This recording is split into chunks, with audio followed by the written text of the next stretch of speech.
Madeline Whitmore had been in Montana Territory for 6 days, and the illusion she had arrived with was cracking like thin ice over a deep river.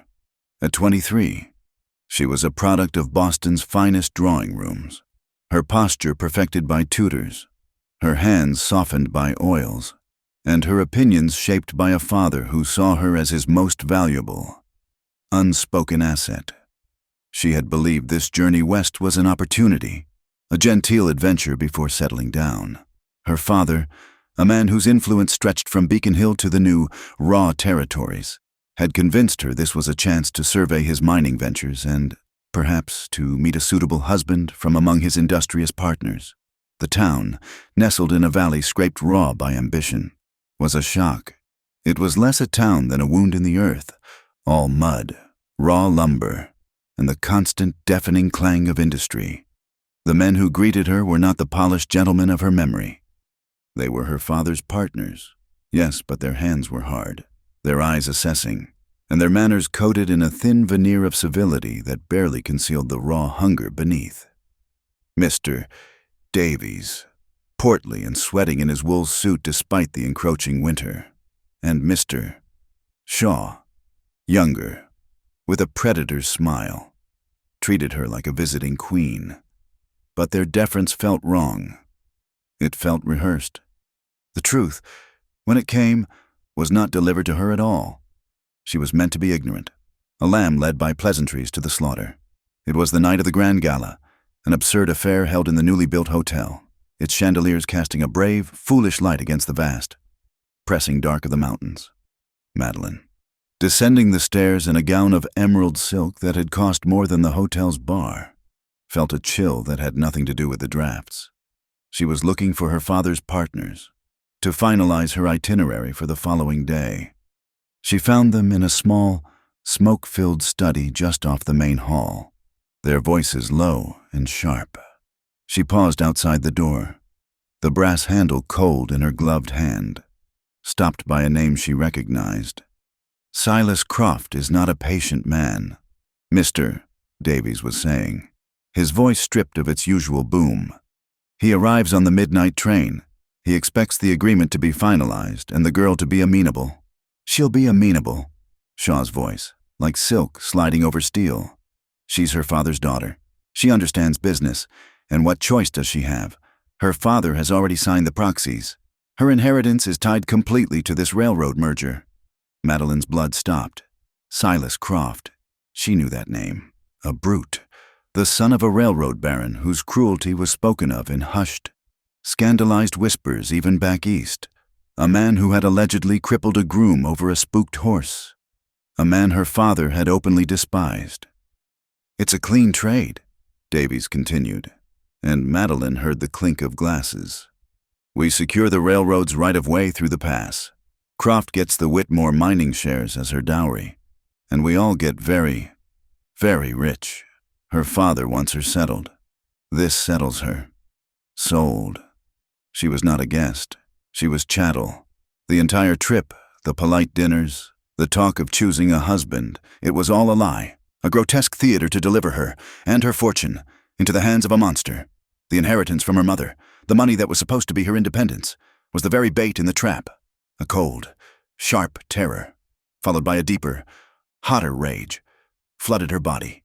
She backed away from the door, her movements stiff, robotic. She saw Silas Croft through the ballroom doors, just arriving, shaking snow from his heavy fur coat. He was large, with a florid face and pale, empty eyes that swept the room with an owner's gaze. He saw her. He smiled, a wet, unpleasant curl of the lip. Madeline turned. She did not run, not yet. She walked with measured calm toward the back of the hotel, past the kitchens pungent with roasting meat and boiling laundry. She pushed open a heavy service door and stepped out into the night. The cold was a solid thing. It hit her chest and stole her breath.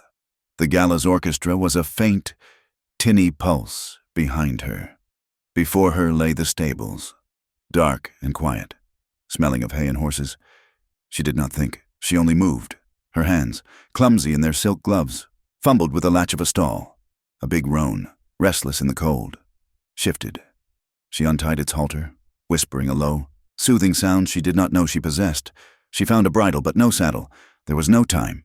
She led the horse into the alley, the snow crunching under her thin dancing slippers. She pulled her heavy velvet cloak tighter, bunching the horse's mane in one fist and using a mounting block to heave her silk-clad body onto its bare, broad back. For 1 second, she hesitated, the light from the gala spilling onto the snow around her. She was Madeline Whitmore. She did not belong on a stolen horse in a dark alley. Then she saw the shadow of Silas Croft in the hotel doorway, looking for her. She kicked the horse's flanks, hard, and shot out of the alley, leaving the mud-slicked street for the open darkness that led toward the mountains. She had no destination, only a direction, a way. The wilderness did not care about her silk gown or her Boston breeding. The wind rose to meet her, a high, thin scream that tore at her cloak and plastered her hair to her face. She rode for hours, or perhaps only minutes, the horse's labored breathing a counterpoint to the storm's howl. The pinpricks of light from the town vanished, swallowed by the swirling snow. She was lost. The horse, sensing her panic and the futility of the flight, began to slow, its sides heaving. The blizzard was absolute, a world of white, churning chaos. There were no landmarks, no stars, no moon, only the biting, relentless cold that worked its way through her cloak, through the silk, and into her bones. Her fingers went numb first. She could no longer feel the reins. Her legs ached, rubbed raw against the horse's rough winter coat. She tried to remember the map she had glanced at in the hotel lobby, but her thoughts were thick and slow, like molasses. The mountain pass. She had to be near the pass. The horse stumbled, plunging its leg into a deep drift, and fell to its knees. Madeline, unbalanced and frozen, slid from its back into the snow. The fall was surprisingly soft. The horse, panicked, scrambled to its feet and, freed of its rider, bolted into the white void. "No," she whispered, but the wind snatched the word. "Please." She tried to stand, but her legs would not obey. Her slippers were gone, lost in the snow. The emerald silk of her dress was frozen stiff, a useless armor against the cold. She crawled, dragging her velvet cloak, her hands now insensate things at the ends of her arms. She moved toward a dark shape that she prayed was a boulder, some small shelter from the wind. She reached it, a cluster of pines, their boughs heavy with snow. She huddled beneath them, pulling her cloak around her, but it was no use. The cold was inside her now. It was a slow, heavy peace. She thought of her father, of his betrayal, and felt a distant, cold anger. She thought of Silas Croft and felt a small, bitter triumph. He would not have her. She closed her eyes. The snow began to cover her, a gentle, white blanket. Madeline Whitmore, heiress of Boston, collapsed near death in the empty, frozen heart of the mountains. Eli Carter found her because he knew where to look. He did not look for people. He looked for disturbances. He was checking his traps, a long, looping circuit that took him high into the pass. When he saw the color, it was wrong. A patch of green, almost blue, against the white and gray of the storm. He moved toward it with the silence of a predator, his snowshoes making almost no sound. He expected a wolf kill, perhaps a deer brought down and torn apart. He did not expect a woman. She was half buried, her dark hair fanned out against the snow, her face a pale, bluish white. She was dressed in fine, glittering clothes that were now torn and frozen. He stood over her for a long moment, his face dominated by the puckered, angry burn scar that pulled at his left eye and cheek, showing no expression. He nudged her with his boot. She did not move. He sighed, the sound a plume of white in the frigid air. Another body for the spring thaw. The mountains took what they wanted. Then, a small, shuddering breath escaped her lips. He stared, alive. He crouched, pulling his fur mitten from his hand. He pressed his bare, calloused fingers to her throat. The pulse was there, a frantic, thready beat, like a trapped bird. He did not want this. His cabin was his own. It was his refuge from a world that had burned him, quite literally. and taken everything he valued. A person, especially a woman, and clearly a rich woman, was trouble of a kind he had not dealt with in almost a decade. He could leave her. The storm would finish its work. It would be simple. It would be clean. He looked at her face again. She was young, despite the blue tinge. He could see the fine, smooth skin, the delicate arch of her brows. She looked like something made of porcelain, something that had no business being here. She looked, for a fleeting, painful instant, as vulnerable as his sister. Clara had been, with a low grunt that was part curse. Eli Carter bent down. He unwrapped his own bedroll of cured furs from his pack. He rolled her into it, bundling her stiff, frozen limbs. He lifted her. She weighed almost nothing. He slung her over his shoulder, retrieved his rifle, and began the long, hard trek back up the mountain to his cabin, the world dissolving into white around him. She woke to the smell of wood smoke and something unfamiliar, something sharp and herbal. Her body ached with a deep, profound pain, and her skin felt as though it were on fire. She was in a bed, a rough cot, buried under a mountain of heavy furs that smelled of pine, metal, and animal. She opened her eyes. The room was small, dark, and warm. The walls were solid logs, chinked with mud. Light came from a single, grease-papered window and the flickering orange of a stone fireplace. A man sat at a small table, his back to her, scraping at a piece of wood with a knife. Madeline tried to sit up, but a wave of dizziness and a sharp, lancing pain in her feet made her cry out. The man stopped. He did not turn around, not immediately. He sat perfectly still, the knife held in his hand. Then, slowly, he placed the knife on the table and rose. He turned, and her breath caught in her throat. He was tall, broader than she had realized, and dressed in buckskins that had been worn and mended past telling. His dark hair was long and unkempt, his beard thick, and his face, one side was all scar. A melted, ruined landscape of skin that pulled his eye into a permanent, mournful squint. He looked at the wall above her head, not at her. "Where am I?" she whispered, her voice a dry rasp. He did not answer. He moved to the fireplace, picked up a tin cup, and ladled warm broth into it from a pot simmering over the coals. He crossed the small room and held it out to her.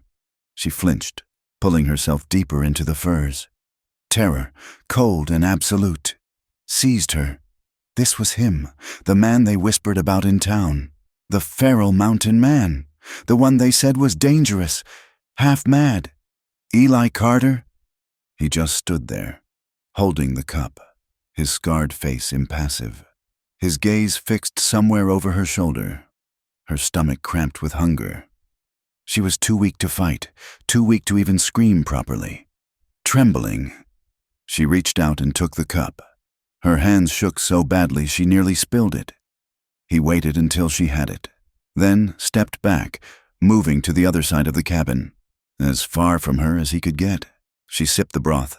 It was hot, salty, and rich with game. It burned a path down to her stomach, and life, painful and demanding, flooded back into her. She looked down at herself. Her dress was gone. She was wearing a man's long undershirt, made of rough wool.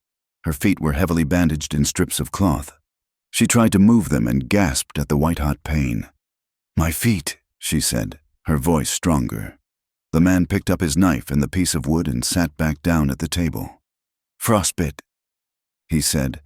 His voice was a revelation. It was low and rough, like stones grinding together.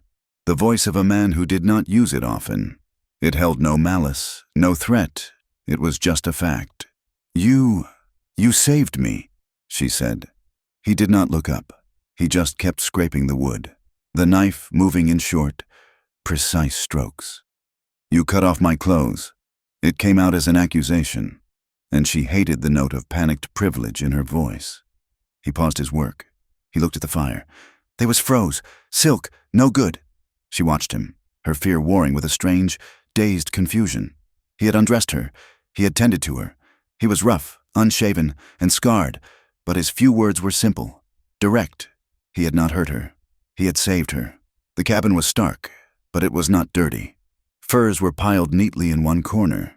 Traps and tools hung from pegs, and bundles of dried herbs hung from the rafters. It was a place of purpose, of survival. He rose again and brought a small wooden bowl to her. It was filled with a greenish, pungent salve. He set it on the small stool beside her bed, then retrieved a bucket of clean snow from by the door. He knelt beside her cot. She tensed, pulling her legs back, but he was not looking at her. He was looking at her feet. His expression focused, clinical. He began to unwrap the bandages. Madeline braced herself, but his hands, though scarred and calloused, were incredibly gentle. He unwrapped the cloth with a surgeon's care. Her feet were swollen and discolored, an angry, mottled purple and white. The sight made her stomach turn. He packed the fresh, clean snow around them, his touch firm but light, holding it there until she hissed in pain. "Hurts," he stated. "Yes," she whispered, tears welling in her eyes. "Means it's livin'." He cleared the snow and then, dipping his fingers in the salve, he began to gently, precisely, rub it into her skin. He worked with an impersonal focus, his attention solely on the injury. She was terrified of him, this silent, wild man, but his touch was the most careful thing she had ever felt. It was a strange, disorienting paradox. He finished, rewrapping her feet in fresh bandages. He cleaned up his supplies, put the pot back on the fire, and returned to his table. The silence stretched, filled only by the crackle of the fire and the scrape of his knife. Eli Carter sat with his back to her, but he was not relaxed. He was aware of every breath she took. The firelight played over the scarred side of his face. He touched it, an unconscious gesture, as the woman in his bed drifted into a feverish, fitful sleep. The smell of the fire, that was what he remembered. Not the clean pine smoke of his cabin, but the greedy, oily smoke of a house burning. The smoke that had choked the sky and stolen his air. He remembered the shouting, the panic. He had been 22, almost 23, and Clara had been 17. She had been accused of stealing a pie, a whole, fresh-baked apple pie from the windowsill of the marshal's own house. It was absurd. Clara, who could barely walk to the woodpile without collapsing from the cough that racked her small body. But she was small, and she was poor, and she was an easy target. The marshal's deputies, drunk and full of their own mean power, had come to their small shack at the edge of town to teach her a lesson. They had knocked over the lantern, or perhaps they had thrown it. Eli never found out. He had been out checking his lines. He came back to an inferno. He heard her screaming. He had run into the fire, the heat searing his skin, the smoke blinding him. He had found her, huddled in the corner, and had thrown his own body over hers as the roof beam gave way. He woke up weeks later, his face ruined, his hands scarred. Clara was gone. The fire had taken her. The smoke. The marshal had ruled it an accident. No one was blamed. No one was punished. The town officials had offered him a few dollars for his loss and told him to move on. Eli had taken his rifle, his father's knife, and walked into the mountains. He had not looked back. He had not spoken more than 100 words in the last 10 years. He had buried his pain and his sister beneath the snow and the silence. And now, he had brought a woman into his home, a woman from the very world that had taken everything from him. He scraped the knife harder against the wood, the sound sharp and angry in the quiet cabin. Madeline drifted in and out of consciousness for days. The fever came, and with it, nightmares. She was running, always running, the snow rising up to swallow her. Silas Croft's pale eyes watched her from the trees. Her father stood beside him, holding out her inheritance on a silver platter. She would wake up, drenched in sweat, to the dark, quiet cabin, and he would be there, sometimes sitting at the table, sometimes stirring the fire. He never approached her unless she was awake, and only to bring her broth or water, or to tend to her feet. He was a creature of absolute routine. He would leave in the dark of early morning and return in the afternoon, a brace of rabbits or a ptarmigan slung over his shoulder.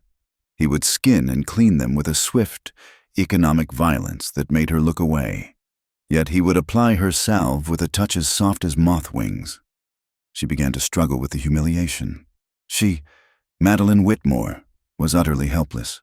She was reliant on a man who barely spoke, a man who lived like a savage. She was wearing his clothes, eating his food, sleeping in his bed while he took the floor by the fire. The shame was a bitter taste in her mouth. And with the shame came the cold, creeping realization. No one was coming for her. Her father's partners. Silas Croft, they believed her dead. They had likely already sent a telegraph to her father, expressing their deepest, falsest regrets. They would mourn her loss and divide her assets. No one would brave this pass in a blizzard to look for a girl who was already legally erased. She was alone. One evening, her fever broke. She woke, clear-headed for the first time, to the sound of him adding a log to the fire. The cabin was warm and still. He turned, sensing her gaze. He still did not meet her eyes, but he looked closer, at her forehead, as if assessing her. "The fever's gone," she said. He nodded once. He brought her a cup of water. She drank it all, her throat raw. She looked at him, really looked at him, not as a monster, but as a man. He was younger than she had first thought, perhaps in his early 30s, beneath the beard and the scar. His features were strong. It was his silence that was so unnerving. It was a wall, thick and high. "Thank you," she said, her voice clear. He took the cup from her, his fingers brushing hers. His skin was rough as bark. He nodded again and turned away. Madeline lay back against the rough pillow. She was weak, she was injured, and she was in the middle of an impassive, deadly wilderness. But for the first time since she had fled the gala, she was not cold. She was terrified of the man who had saved her, but a new, more logical fear was settling over her. He was her only chance. This silent, broken man was the only thing standing between her and the white, endless cold. She had to survive, and to survive, she had to trust him. The passage of days was marked by the slow, painful return of feeling to Madeline's feet. The first week was a blur of fever and broth. The second, she was able to sit up, her feet propped near the fire, the pain a dull, heavy throb rather than a sharp blade. Eli Carter continued his routine, a silent, orbiting planet in the small, warm universe of the cabin. He would leave. He would return. He would skin his catch, cook his meal, and tend to her injuries. He did it all with a profound, almost unsettling economy of motion. "I can help," she said one afternoon, her voice still weak. She was propped up on the cot, watching him grind dried herbs with a stone. He did not look up. He merely grunted, a sound of negation. "I am not an invalid," she insisted, pushing herself to sit taller. "I am a burden. I know it. At least let me earn my keep." He stopped grinding. He stared at the stone in his hand. "You'll be gone when the snows stop." It was not a question. It was a statement of fact, and it stung her. "I am not made of glass. Mr. Carter, I can stir a pot." He looked at her then, his gaze sweeping over her small, pale hands, so clearly unused to labor. He gave a short, hard nod. He pushed a bucket of snow toward her cot with his boot. "Make water." It was a test. It was a task. She took it as both. She spent the next hour clumsily feeding handfuls of snow into the kettle, her back aching from leaning over, her hands freezing from the wet. He said nothing, but when the kettle was full and set by the fire, she felt a small, sharp stab of pride. From that day, her education began. It was a silent education. He taught her not with words, but with gestures. He would hand her the ladle, indicating it was her job to stir the simmering broth. He would point to the wood box, and she would understand it was her task to stack the small kindling he brought in. He taught her how to split wood. This was the hardest. He had been gone 3 days, a long trapping run, leaving her with a mountain of food and wood. When he returned, she had been frantic with loneliness, a feeling that shamed her. She demanded he teach her to use the axe. He refused at first, simply shaking his head. "What if you do not come back?" she demanded, standing on her still tender feet. "What if a bear gets you, or you fall? Am I to simply sit here and freeze? I will not. Show me." He stared at her, the scarred side of his face tight in the firelight. He seemed to be weighing her words. He picked up the heavy axe, tested its weight, and then handed it to her. Handle first. It was so heavy she nearly dropped it. He took her outside, into the blue, cold air of the high mountain. He set a short, thick log on the block. He stood behind her, his hands guiding her grip on the handle. His proximity was overwhelming. He smelled of pine smoke, cold air, and something else, something uniquely him, a scent of leather and iron. "Spread your feet," he rumbled, his voice low by her ear. She did. "Not your arms, your whole body. From the ground." He stepped back. She lifted the axe. It was clumsy. She brought it down, and it glanced off the side of the log with a pathetic thunk. She flushed with embarrassment. He said nothing. He simply reset the log. She tried again, and again. For nearly an hour, she swung the axe, her shoulders burning, her hands blistering inside his oversized mittens. He watched, silent, leaning against a pine, his arms crossed. He did not mock her. He did not help her.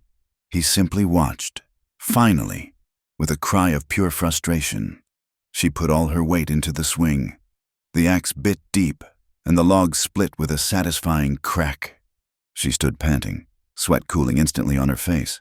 She looked at him, triumphant. Eli Carter nodded once, a brief, small acknowledgement. He picked up the two halves of the log and carried them inside. It was, she realized, the first praise she had ever truly earned in her life. Her day settled into this new, strange rhythm.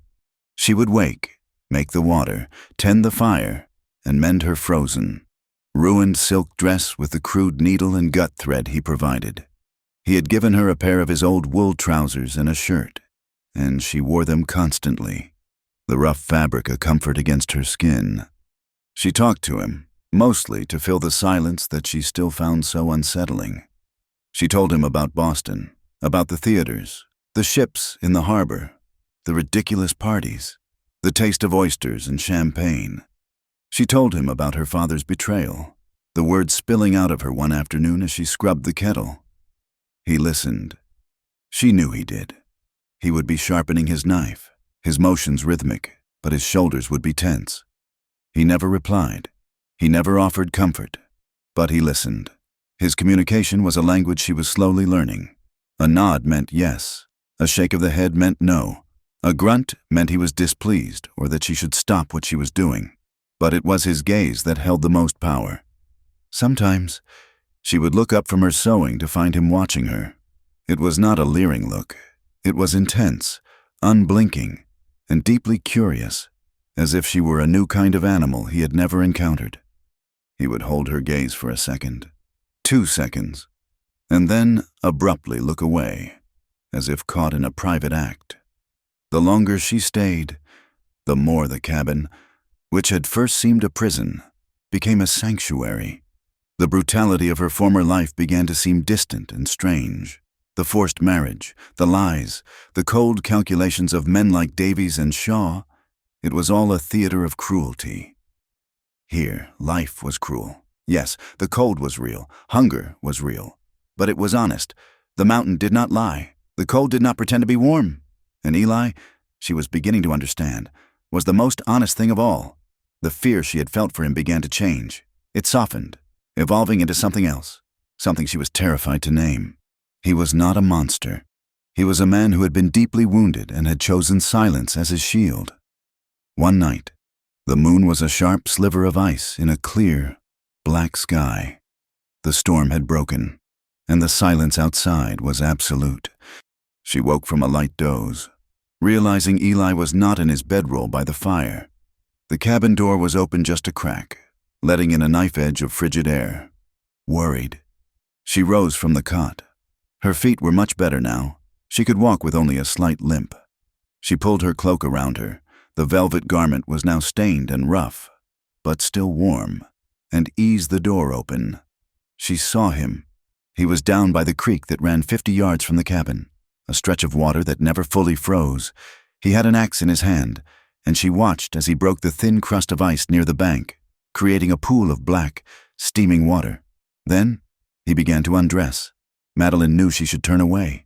She should go back inside, her face hot with shame. This was his private moment. But she was frozen. Not by the cold, but by a force she could not control. He stripped off his buckskin shirt. The moonlight fell across his back and shoulders. She gasped, a small sound lost in the stillness. The scar tissue she had seen on his face was nothing. His entire left side, from his shoulder down his ribs, was a twisted, ruined map of old pain. He seemed oblivious to the cold, to her gaze. He was lean, but his body was not the soft, pale form of the men in Boston. He was all corded muscle and sinew, a body built by work and survival. He was beautiful in his ruin. He stepped into the freezing water as if it were a warm bath. He submerged himself completely, then rose with a great, shuddering gasp, water sluicing from his hair and beard. He began to scrub himself with a handful of snow, his motions brisk and functional. Madeline stood in the doorway, her heart pounding a sick, heavy rhythm against her ribs. She was not just watching a man bathe. She was feeling something else, a deep, pulling, physical ache in the pit of her stomach. It was desire, sharp and raw, and it terrified her. She was Madeline Whitmore.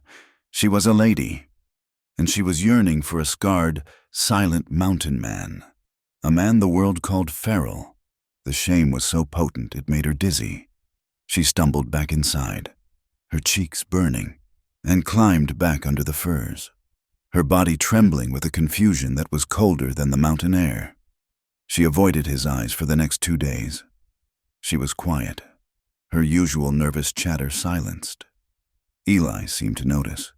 He watched her more often, his brow furrowed, as if trying to solve a puzzle. The tension in the tiny cabin became thick and unbreathable. It had to break. It happened on the 3rd night. He had come in from checking his traps, his shirt torn and his arm bleeding from a run-in with a wolverine.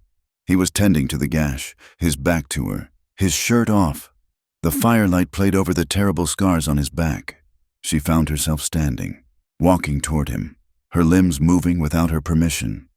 She was driven by the memory of the moonlight on his skin, by the shame, and by a sudden, overwhelming need to replace her secret desire with an open, honest gesture. "Let me," she said, her voice shaking. He froze, his whole body going rigid. He did not turn. "Let me help you," she said again, louder. She took the damp cloth from his hand. He remained still, a statue of tense muscle. She could feel the heat rolling off his skin, slowly, as if approaching a wild horse. She lifted her hand. He thought she would tend the new wound, the bloody gash on his forearm, but she did not. Her fingers, pale and trembling, went to the scar tissue on his shoulder blade. She touched it. It was rough, like old leather, yet strangely sensitive. He flinched, a sharp intake of breath, but he did not pull away. He was letting her. She traced the edge of the scar, her touch feather-light. She felt the story of the fire, the agony he must have endured. All the words she had spoken into the silence of the cabin, all her frivolous stories of Boston, seemed to melt away, leaving only this terrible, tangible truth of his pain. "Does it still hurt?" she whispered. He did not answer for a long time. She could feel the tremor starting in his shoulders. "Always," he breathed, the word rough, torn from his throat. Her own eyes filled with tears. The shame she had felt was gone, replaced by a wave of empathy so profound it felt like drowning. This man had shielded her from the cold, had fed her, had tended her with gentle hands, all while carrying this ocean of pain inside him. "You saved me," she whispered, her hand still resting on his scar. He turned then, slowly. His face was a mask of torment. His good eye was bright with a wetness she had never seen. He looked at her, truly looked at her, his gaze dropping from her eyes to her lips. The cabin, the fire, the howling wind outside. It all disappeared. There was only the few inches of space between them. electric and humming. He lifted his own hand, calloused and scarred, and brushed his thumb across her cheek, wiping away a tear she did not know had fallen. "Don't go," he said. It was not a plea. It was a discovery, a truth spoken aloud for the first time. She did not know who moved first. Perhaps she leaned into his touch. Perhaps he lowered his head. But suddenly, his lips were on hers. It was not a gentle kiss. It was rough, clumsy, and desperate. It tasted of wood smoke, beard, and a decade of loneliness. It was a kiss of chapped lips and raw, aching need. She gasped into his mouth, and her hands, which had been on his scar, moved up to tangle in his long hair, pulling him closer.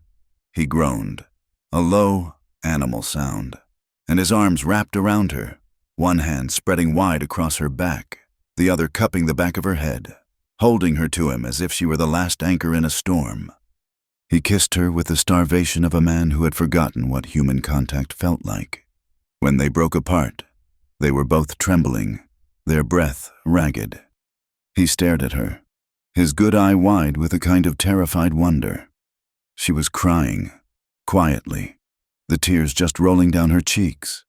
She was not crying from fear, she was crying from relief. He did not speak. He bent, lifting her into his arms as if she weighed nothing. He carried her the 2 steps to the cot and laid her down on the furs. The rough wool of his trousers was scratchy against her skin. He stood over her, breathing hard, his body poised, giving her a chance to say no, to stop this. Madeline looked up at him, at the scarred face, the broad shoulders, the raw vulnerability in his eyes. She wanted this. She wanted him. She wanted this honest, terrible, real life. She reached up and began to unbutton the collar of the wool shirt she was wearing. His shirt, his breath hitched. He knelt beside the cot. Slowly, with hands that shook, he helped her. He did not tear the clothes. He undressed her with a reverence that made her want to weep again. He pushed the shirt from her shoulders, his gaze following the line of her collarbone, the pale skin of her arms. Then she reached for him.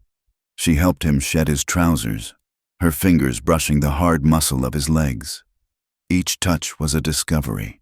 Every scar, every rough patch of skin, was a line in his story. He saw the bruises on her hips from the fall, the delicate network of blue veins beneath her skin. He touched her as if she were made of spun glass, and she touched him as if he were forged from the mountain itself. There was no lust in it, not as she had understood lust. There was only a deep, aching human vulnerability, a need to be seen, to be held, to be anchored. He lay down beside her, pulling the heavy furs over them. He gathered her against his chest. She pressed her face into the warm skin of his shoulder. Inhaling his scent, she wept, a quiet, shuddering release of all the fear, all the betrayal, all the loneliness. Eli did not speak. He did not soothe her with empty words. He just held her. He held her with a reverent stillness, his body a solid, warm barrier against the night. He held her as if he was protecting her not just from the cold, but from the world, from her past, from everything that had ever tried to break her.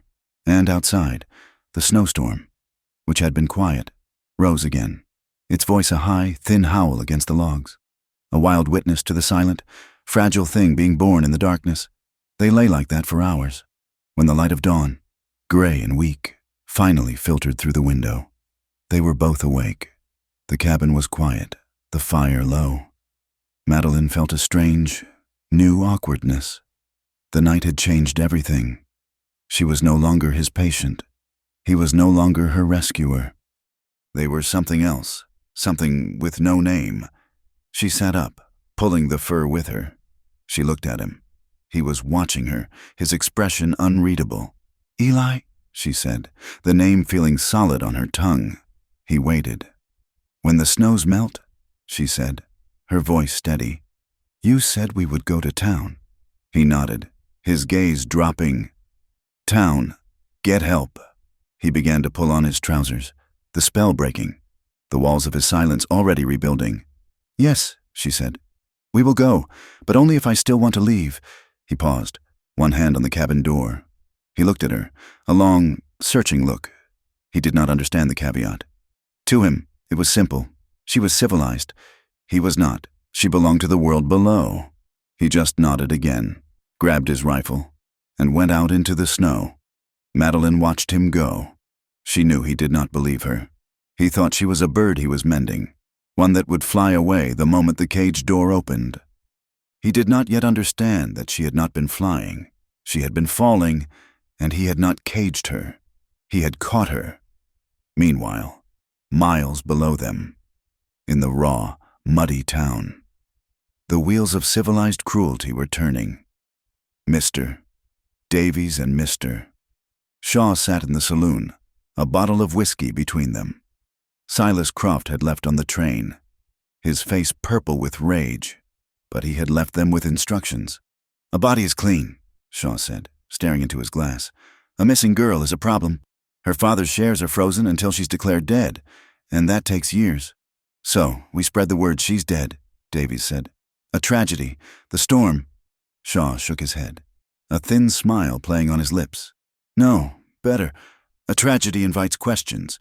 Rescuers. Why play the victim when we can play the hero?" He pulled a piece of paper toward him. He had been practicing the wording all morning. He dipped a pen in ink. "We post a reward," Shaw said. "A substantial one. $500. Davies whistled. "For a body." "Not for a body." Shaw began to write, his script neat and clear. "For her safe return. We are worried sick. Our partner's beloved daughter, lost in the wilderness. But not just lost." He underlined a word. "She was unwell, grieving her mother, prone to fits of melancholy and delusion. She ran from us. You see, in a state of madness." He leaned back, admiring his work. "A missing insane heiress. We hire riders to spread the word to every outpost and fort in the territory. If she's found, she's not a credible witness. She's a lunatic. She's not an escaped heiress.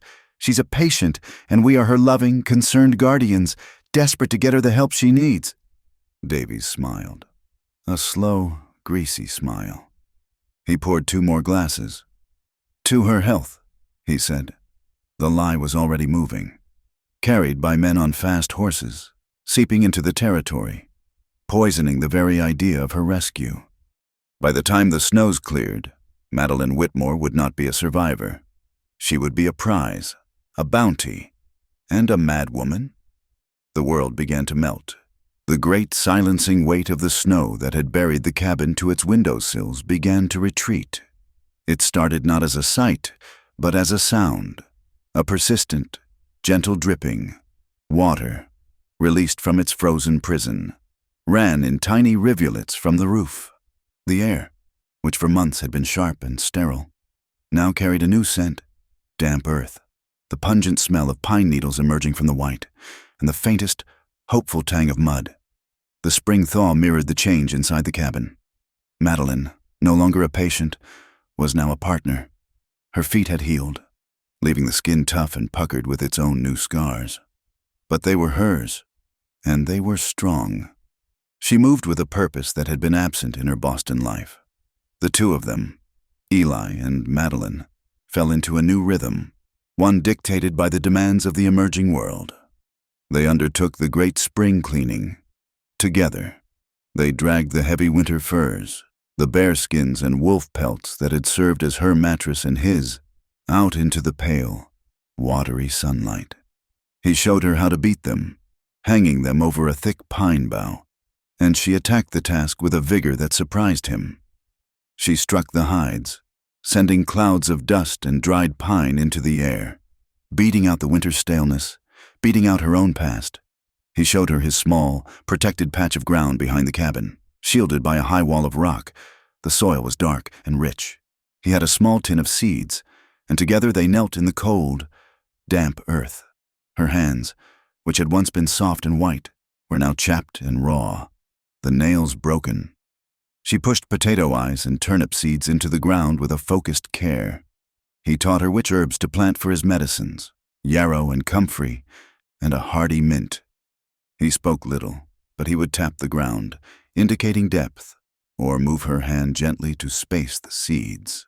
It was a silent, shared prayer for the future. Their physical bond, born in a desperate, trembling night, was now reshaping itself in the daylight. It was no longer a thing of trauma and comfort, but of a slow, unfolding discovery. The work they shared was hard, and it was intimate. One afternoon, they were down by the newly freed creek, washing the last of the winter pelts. It was cold, greasy, foul-smelling work, scrubbing the hides in the icy water until their hands were numb. Madeline lost her grip on a heavy beaver pelt, and it slipped into the current. Crying out in frustration, a pelt was food, was currency. She lunged for it. Eli lunged at the same time. Their shoulders collided. Their hands, both slick with fat and freezing water, tangled on the fur. They looked up, inches apart. He was not smiling, but the scarred side of his face seemed to unknot, and the gaze in his good eye was warm. She was suddenly, acutely aware of his smell, the way his wet hair clung to his neck, the solid strength of his shoulder against hers. "I have it," she whispered, her voice catching. "So do I," he rumbled. He did not move. Neither did she. Slowly, as if testing the air, he leaned in and kissed her. It was not the desperate, bruising kiss of that first night. It was slow, and it was sure. It tasted of the cold creek and the clean air. It was a kiss of possession, a kiss of familiarity. He pulled back, and she saw him swallow, as if the act had cost him something. They said nothing more, pulling the pelt from the water and wringing it out. But the air between them was charged. The silence began to have holes in it. Laughter was the first sound to truly break it. He was teaching her to fish, not with a fancy Boston rod, but with a simple line of cured gut and a sharp, barbed hook he had forged himself. She was clumsy, catching the line in the willow branches behind her, her casts landing with a pathetic plop a foot from the bank. He stood watching, his arms crossed, a picture of silent patience. I know, she muttered, retrieving the line. "I am hopeless. I shall starve if left to my own devices." "You pulled too late," he said, the words startling her. "The mountain trout is fast. You feel the pull. You set the hook. Fast, fast," she repeated. She cast again, and this time, a flash of silver darted, and the line went taut. She shrieked, yanking the line back so hard the small fish flew from the water, sailed over her head, and landed, flapping in a patch of muddy snow behind her. She stared at it, stunned. Then, a sound bubbled up in her chest. It was a laugh, rusty and unused, but it was real. She laughed, a full, open-throated sound of pure, ridiculous joy. Eli stared at her. His face was blank with shock, as if she had suddenly spoken in a foreign tongue. He had not heard laughter, true laughter, in more than a decade. The sound seemed to break something in him. A low, rough chuckle started in his chest, a sound like gravel rolling downhill. It was a painful, unused sound. But it was a laugh. She stopped, her own laughter dying, just to listen to it. She looked at him, her eyes wide. "Well," she said, smiling, "we did not starve." His laugh faded, and he looked away, embarrassed by the noise. But the barrier was broken. She began to use his name, not Mr. Carter, just Eli. The first time she said it, he flinched, as if she had touched one of his scars. She had been stacking firewood, and he had simply placed another heavy log on the pile. "Thank you, Eli," she had said, simply. He had frozen, then nodded once, and quickly walked away. But she continued. She coaxed words from him, one by one, as if pulling threads from a tight knot.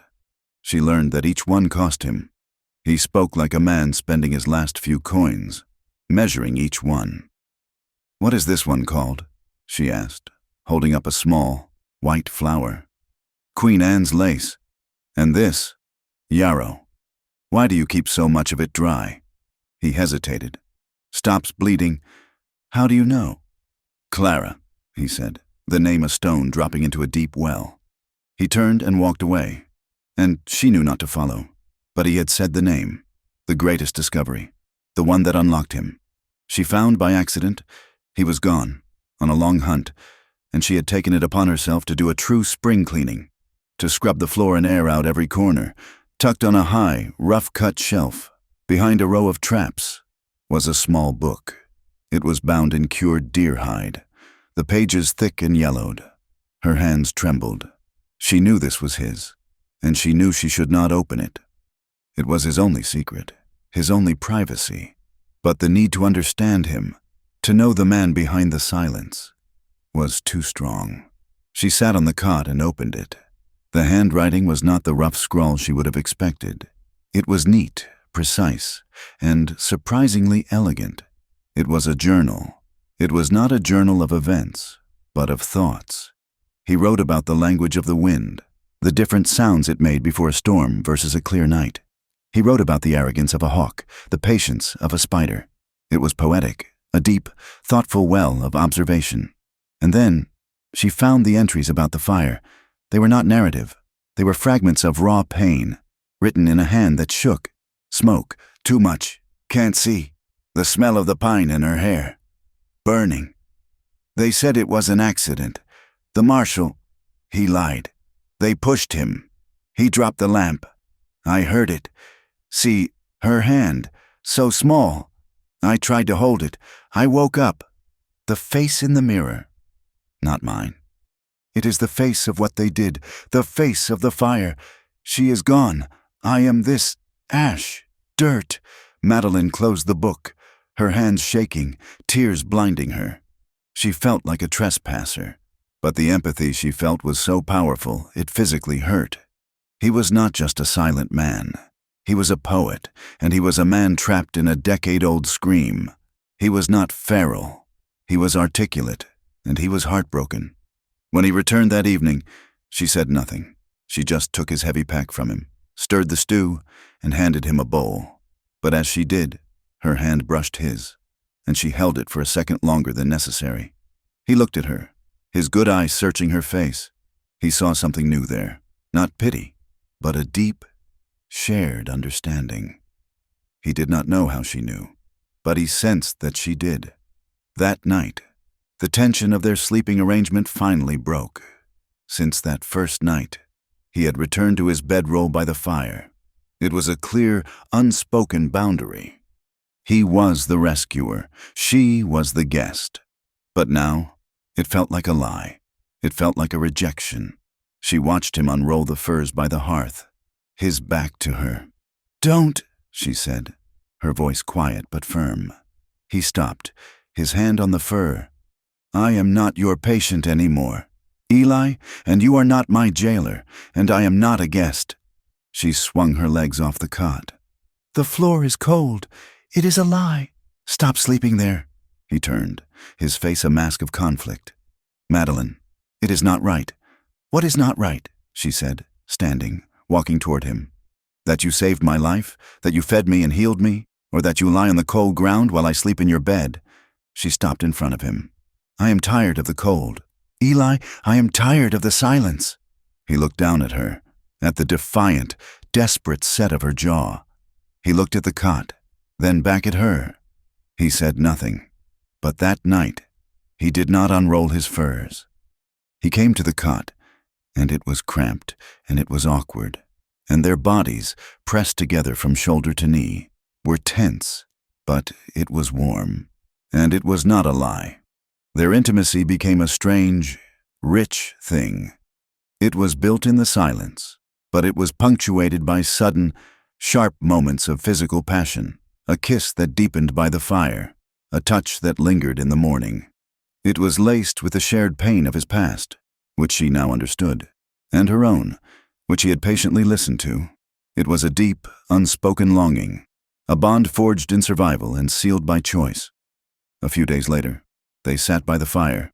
She was trying to tame her hair, which had grown wild and was matted for months without a proper brush. She was using her fingers, her face tight with frustration. Eli watched her for a long moment. Then he got up. He went to the small shelf where he kept his personal things, his knife sharpener, his flint. He picked up a small, pale object. It was the piece of wood she had seen him carving that first week. when she was in the fever. It was no longer a rough piece of wood. It was an antler, sanded and polished with animal fat until it shone like ivory.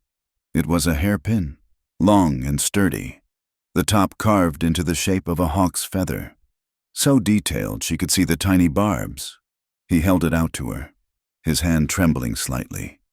She stared at it. It was beautiful. It was the most beautiful thing she had ever seen. She looked from the pin to his scarred face. He was looking at his own feet, unable to watch her, braced for her reaction. She took it from him. The antler was warm from his hand. She lifted it to her hair and, with a few clumsy motions, gathered the heavy mass and secured it. It held. She touched the carved feather. A single, hot tear rolled down her cheek and splashed onto his hand. He flinched. "In Boston," she whispered, her voice thick. "My father gave me pearls to wear to the gala. They were cold. They were a lie. They were the price he was selling me for." She closed her hand over his, pressing his rough palm to her cheek. "This is the only honest gift I have ever received in my entire life." She did not just cry. She wept, a great, shuddering sob of gratitude and release. Eli, terrified by the depth of her emotion, stood frozen. He didn't know what to do. Awkwardly, he put his other hand on her shoulder. She turned into his embrace, burying her face in his rough buckskin shirt, and he held her, his arms closing around her, his own heart pounding a strange, painful rhythm. The thaw was complete. The pass was clear.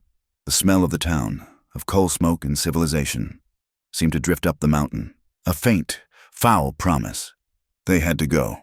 The pact was made. They spent the day preparing. Eli packed a light bag with dried meat and his journal. Madeline put on the one civilized garment she had left, her velvet cloak, now mended and stained, worn over his wool shirt and trousers. She put the antler pin in her hair. As she packed, a cold dread settled over her. She realized, with a shocking certainty, that she did not want to go. Her former life was a ghost. She had no desire to return to Boston, to her father, to the world of lies and whispers, but a new fear replaced it. What was she here? She looked around the small, stark cabin. It was his, the furs, the knives, the food. It was all his. She was a guest. She was a stray he had taken in. She had no claim on this life, no claim on him. She was wearing his clothes, eating his food. As soon as they reached the town, as soon as she had access to her money, the illusion would shatter. She would be an heiress again. And he would be... what? A mountain man, a guide she had hired. The thought made her feel physically ill. She became quiet, her movements hesitant. The easy intimacy of the past weeks evaporated, replaced by a strained, formal silence. Eli sensed her hesitation immediately. He saw her looking at her chapped hands, at the worn toes of his boots that she was wearing. He saw her staring down the pass, toward the valley. He misinterpreted her silence completely. He thought she was dreaming of her escape. He thought she was finally realizing what she had been reduced to, the old, familiar shame, the voice that called him burnt and broken, returned with a vengeance. She was a lady. She was silk and pearls. He was ash and dirt. He had been a fool to touch her, to let her touch him.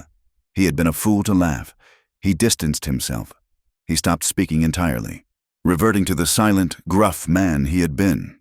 He moved with a sharp, angry energy, checking his pack, strapping his knife to his belt. The warmth he had shown her was gone, replaced by a cold, impenetrable wall. That night, their last night, he did not even hesitate. He took his bedroll and laid it by the fire, his back to her, a clear and brutal dismissal. The cabin, which had become a home, was once again a prison. The silence was not the companionable quiet of their shared life. It was a cold, sharp-edged weapon. Madeline sat on the cot, the antler pin clutched in her hand, her heart breaking. He was sending her away. He believed she wanted to go.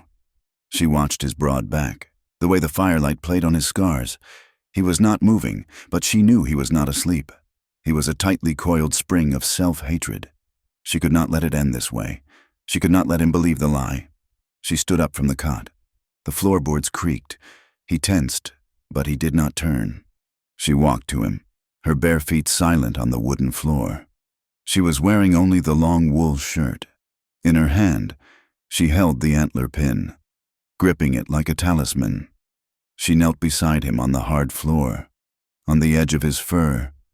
"Go to bed, Madeline," he said, his voice a low, dead thing. "We leave at dawn. You need your rest." She reached out and touched his scarred cheek. He flinched violently, as if she had struck him, but he did not pull away. "They will call me a lunatic in that town, won't they?" she whispered.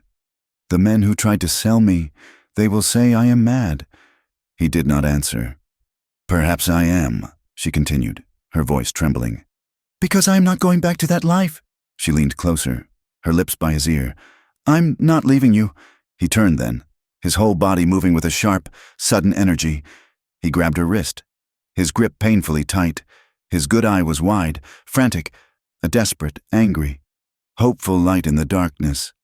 "You don't know what you are saying," he hissed, his voice raw. "You are a lady. You are pearls and books. I am this." He gestured to his face, to the cabin. "I am dirt. I am ash. I am not a man they let walk in the street. I am the thing they whisper about." "They are the ghosts," she said, her voice fierce, pulling her wrist from his grasp, only to place her hand flat on his chest, over his heart. "This is real. You are real." She kissed his scarred cheek. "I am not leaving you, Eli." The dam of his control, the wall of silence he had built for 10 years, shattered. A sound tore from his throat, a groan of disbelief and a lifetime of pain. He pulled her to him, his mouth finding hers in the darkness. This was not the gentle kiss by the creek, or the desperate, clumsy kiss of their first night. This was a claiming. This was a breaking. His hands were in her hair, pulling the strands free, his other hand gripping her hip, pulling her against him, as if he could absorb her, as if he could hide her from the world that was coming for them. Their passion was a thing of survival. It was a desperate, defiant act. Their hands trembled as they shed the few clothes between them. He whispered her name, Madeline, over and over. The sound a prayer, a question, an answer. She whispered his, "Eli," clinging to him, her nails digging into the hard muscle of his back, claiming him as her own, her anchor in a world that had tried to drown her. They came together on the rough furs by the fire, two broken, defiant souls forging a new world in the ruins of the old. Their desire, a desperate, burning promise that they would not be broken again. The descent from the mountain was a descent into a different kind of cold. The air, which had been clean and sharp, grew heavier, thicker. It carried the smell of coal smoke, wet manure, and the sour tang of the tannery on the edge of town. After months of silence, the sudden clang of a blacksmith's hammer, the rattle of a wagon on the hard-packed street, and the distant, tinny music from a saloon grated on their nerves. Eli moved like a wolf forced into a pen. His body was a tightly coiled spring, his hand never leaving the hilt of the large knife at his belt. He wore his silence like armor, but his eyes, his one good eye, moved constantly, scanning rooftops, alleys, and doorways. He walked slightly ahead of Madeline, an instinctive, protective gesture, as if he could shield her from the stairs with his own broad back. Madeline refused to be shielded. She matched his long stride, her hand slipping into his. His hand was rough, calloused, and stiff with tension, but he did not pull away. His fingers closed around hers, a silent, mutual pact. This, their linked hands, was the first shot fired. The town saw them. The whispers started instantly, a ripple of shock that moved faster than they could walk. A merchant standing on the boardwalk, smoking a cigar, froze, the cigar halfway to his mouth. Two women in calico, haggling over a bolt of cloth, stopped and stared, their hands covering their mouths. "Saints preserve us." "Is that her?" The Whitmore girl, the one who ran. "Alive." The word, alive, was spoken with a kind of fearful awe. Then their gazes shifted from her to the man who held her hand, and the awe curdled into something else. Heavens! That's him, Carter. The mountain man. She's with him? He's got her. He finally took one. Kidnapped her, just like they said. Look at her. Dressed in rags, dressed in his clothes. Poor thing. She looks terrified. Madeline heard it all. She had expected it. She lifted her chin. She was not the girl who had fled in a silk dress. She was a woman who had split wood, scrubbed pelts, and faced death. She wore Eli's wool trousers and shirt under her own stained velvet cloak. The antler pin, his gift, was the only adornment she wore, and she touched it for strength. She met their stares, one by one, her gaze clear and cold. Eli just stared ahead, the scarred side of his face tight, pulling his eye into a permanent, mournful squint. He was leading her to the only place of law he knew, the sheriff's office. The office was a small, clapboard building smelling of stale tobacco, dried mud, and old iron. Sheriff Brody, a man with a weary face and a heavy, drooping mustache, looked up from his paperwork as the door opened. His eyes widened, first at Eli, whom he clearly recognized, and then at Madeline. He slowly, deliberately, put his pen down. "Carter," he said, his voice a low, cautious rumble. "What business you got in my town?" "He is with me, Sheriff," Madeline said, her voice, clear and sharp with her Boston accent, cut through the musty air. The sheriff's gaze snapped to her, his surprise evident. This was not the voice of a madwoman. "And you are?" "I am Madeline Whitmore. I was lost in the blizzard this past winter, the one that struck during the gala at the hotel." Brody's eyes narrowed. "We all thought you were dead. Miss Frozen. A tragedy." "I was freezing," Madeline said, stepping forward, her hand still linked with Eli's. "And this man, Eli Carter, found me near death in the pass. He carried me to his cabin. He tended my frostbite. He saved my life. I am here to make a public statement to that effect." The sheriff looked from her resolute face to Eli's grim, silent one. He had heard the rumors, the $500 reward posted by those rich men from the East. He had heard the whispers that she was unwell, delusional. He leaned back in his chair, a long, skeptical sound whistling through his teeth. "Well now, miss, that ain't exactly the story I heard." "The story you heard, Sheriff," Madeline said, her voice dropping, "was a lie told by Mr. Shaw and Mr. Davies, my father's partners." "That's a heavy accusation. Miss, they seemed mighty concerned for your welfare. Posted a—" The door to the office burst open, crashing against the wall. Mr. Shaw stood there, his face pale and slick with sweat. Behind him, two large, rough-looking men stood, their hands on the pistols at their belts. "Madeline!" Shaw cried, a false, theatrical relief flooding his features. He rushed forward. "My dear girl, thank God, you are safe!" Eli instantly moved, placing his body between Shaw and Madeline, his hand dropping to his knife. He said nothing, but the threat was absolute.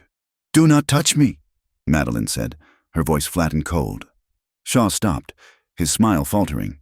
He looked at Eli with pure venom. "Sheriff, this man is dangerous.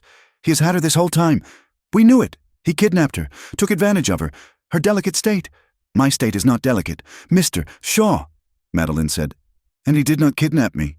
He rescued me from you." "You see, Sheriff," Shaw said, turning to Brody with a look of practiced pity. "She is not well. The ordeal, it has confused her. We have the papers. Her father has given us full guardianship until she can be transported home for medical care." He nodded to the two men. "Gentlemen, please escort Miss Whitmore to the hotel. The doctor is waiting." One of the men, a large brute with a broken nose, stepped forward and put his hand on Madeleine's arm. "Come along now. Miss, let's not make a fuss." It happened faster than a breath. Eli did not shout. He did not warn. He was pure, silent, mountain instinct. He moved through Shaw, shoving him aside like a sack of grain. He grabbed the wrist of the man who held Madeline, and the sheriff heard a sharp, sickening snap of bone. The man screamed. Eli did not stop. He slammed the man's head into the log wall of the office. The sound, a dull, wet thud. The man crumpled. The second man, stunned, fumbled for his pistol. He was too slow. Eli had his knife out, a foot of gleaming, sharp steel. He crossed the small room in a single bound, slamming the man against the far wall. The tip of the knife pressed hard under his chin, drawing a single, bright drop of blood. The office exploded. Shaw was shouting. Brody had his pistol drawn, leveling it at Eli's back. Eli was breathing, a low, ragged sound, like a cornered animal. The fire that Madeline had seen in his journal, the one that had burned his sister and his face, was raging in his good eye. He was going to kill the man. He was going to kill them all. "Eli, no!" Madeline's scream cut through the violence. It was the only sound that could have reached him. He froze. His entire body was rigid, trembling with a murderous adrenaline. The knife did not move. He was poised on the very edge of an abyss. He slowly turned his head, his wild gaze finding hers. He saw her. He saw her terror. Not of him, but for him. He saw the world he was about to destroy. "Carter," Sheriff Brody said, his voice shaking but firm, the gun unwavering. "Drop the knife. Drop it now, or I will put a bullet in your back." Eli looked at the man he was holding, at the terror in his eyes. He looked at Shaw, cowering by the door. He looked at the sheriff's gun, and he looked at Madeline. He had proven them right. He was the savage.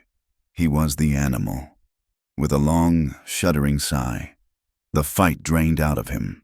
The fire in his eye died, leaving only the familiar, burnt-out ash. He let the man go, the man sliding to the floor, gasping. Eli let the knife fall from his hand. It clattered on the floorboards. He raised his hands.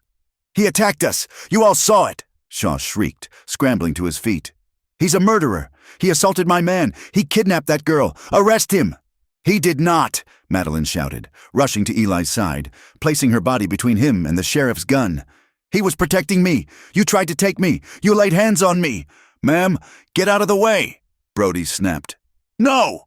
"Eli Carter," the sheriff said, holstering his gun and pulling out a pair of iron cuffs. "You are under arrest for assault with intent to kill." "As for you, miss," he said, looking at Madeline, "you are a material witness. And as for you, Mr. Shaw, you and your man here can get out of my office. I will sort this." "You will sort this by releasing her to my custody," Shaw demanded. "I will sort this my way." Brody growled. "Now get, before I arrest you for disturbing the peace." Shaw, seeing the look in the sheriff's eye, and then the look in Eli's, seemed to think better of it. He gathered his one conscious man and dragged the other one out, his face a mask of purple rage. "This is not over. Sheriff, I have papers. I have the railroad's backing." The door slammed. Brody turned to Eli. "Hands behind your back." Eli did not look at Madeline. He could not. The shame was a physical weight, pressing him down. He had failed. He had brought her down to his level, the level of dirt and violence. He presented his wrists, and the cold iron clicked shut. "Eli," she whispered, her hand on his arm. He flinched away from her touch. "Don't," he said, his voice dead. "Sheriff, you cannot do this. He was defending me." "Ma'am, he nearly gutted 2 men in my office. I have no choice. He goes to the cell." Brody grabbed Eli's arm. "Move!" They led him to the back, to a small, dark cell with a single, high window. The sound of the iron door clanging shut was the sound of a trap sprung. Madeline was left alone in the office, her heart pounding. Brody returned, wiping his face with a bandana. He sat down heavily. "All right, Miss Whitmore," he said, his voice heavy. "Let's say I believe you. Let's say you ain't mad. Let's say those men are exactly what you say they are. What does it matter? Your man just tried to kill 2 people in front of me. He ain't getting out of that cell. The circuit judge will be here in a month. And with Shaw and the railroad testifying, He'll hang, or get 20 years. Madeline's fear turned to a cold, sharp anger. This was the civilized world. This was its justice. "He will not," she said. "What is the fine for assault?" Brody let out a grim laugh. "We are well past a fine. Miss, he'll see the judge." "There is no fine." "Then bail." "What is his bail?" The sheriff studied her.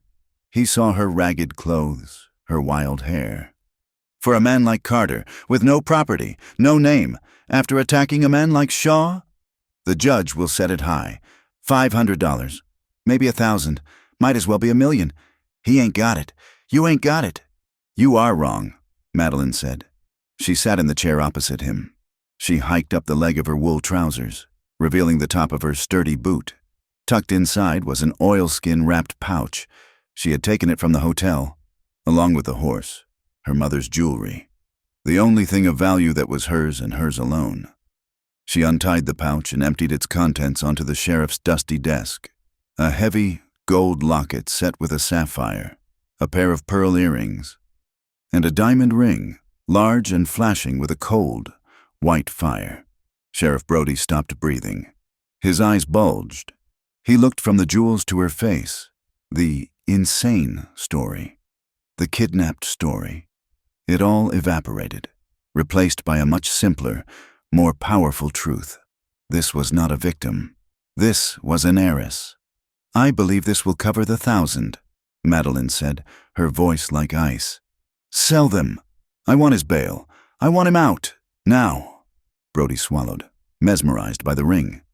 This changes things. Miss..." "Yes, it does. I also have access to much more. My signature is good at the telegraph office for a draft of $10,000. You can verify it with a bank in Boston." Brody's mind was racing. He was no fool. He saw the shape of the whole thing. The rich partners, the mad girl, the reward. It was a land grab, or a stock grab. And this girl was in the middle of it. And she was rich, richer than the railroad. Maybe. "I want him released," she repeated. I can't just sell these, miss, but I can hold them as bond, as security for his bail, until the judge gets here." He was already thinking of how to protect himself. And her, Shaw and the railroad barons were powerful. But this was wealth. "Fine," Madeline said. "Hold them, and I want to hire a lawyer." Word of what happened in the sheriff's office moved through the town faster than a prairie fire. The mad woman was an heiress. She had thrown a fortune in jewels on the sheriff's desk to free the mountain man. The narrative of the poor, kidnapped victim was dead. A new, more confusing one was born. The powerful, eccentric bride. Madeline left the sheriff's office and did not go to the hotel. She knew it was owned by her father's railroad partners. She walked to the other end of town, to a small, clean boarding house run by a widow, a Mrs. Albright. She paid the woman for a room for 1 month, not with a promise, but with a small gold coin from her pouch. The widow, who had been pushed off her own land by the railroad, took the coin and gave Madeline her best room, a fierce, sudden loyalty in her eyes. From there, Madeline went to the saloon. It was mid-afternoon, and the place was half full of miners and merchants. She ignored their stares. She walked to the back, to a small table where an old, dissipated-looking man in a threadbare suit was nursing a whiskey. "Mr. Ferris, the town's only lawyer." She sat down. "Mr. Ferris, I would like to hire you." Ferris looked up, his eyes bleary. "I'm expensive. Miss, I can afford you," she said. She pushed another gold coin across the table. His eyes sharpened. "What is the case?" "I want you to file charges against Mr. Shaw and Mr. Davies for conspiracy, fraud, and attempted kidnapping. I also want you to send 2 telegraphs, one to the Boston Globe and one to the New York Herald." Ferris sat up, his spine suddenly straight. "Go on." "The telegram will read, Madeline Whitmore, heiress, found alive in Montana. Reports attempted seizure of inheritance by father's partners, Davies and Shaw, in conjunction with Silas Croft. Local men hired to abduct her under false medical claims. Miss Whitmore is safe, under her own protection, and seeking legal counsel. Send it. I will pay for every word. Mr. Ferris, who had not had a real paying case in 3 years, began to smile. It was not a pleasant smile. It was the smile of a rusty bear trap springing shut. "My dear young woman," he said, pocketing the coin, "this is going to be a pleasure." Eli was released an hour later.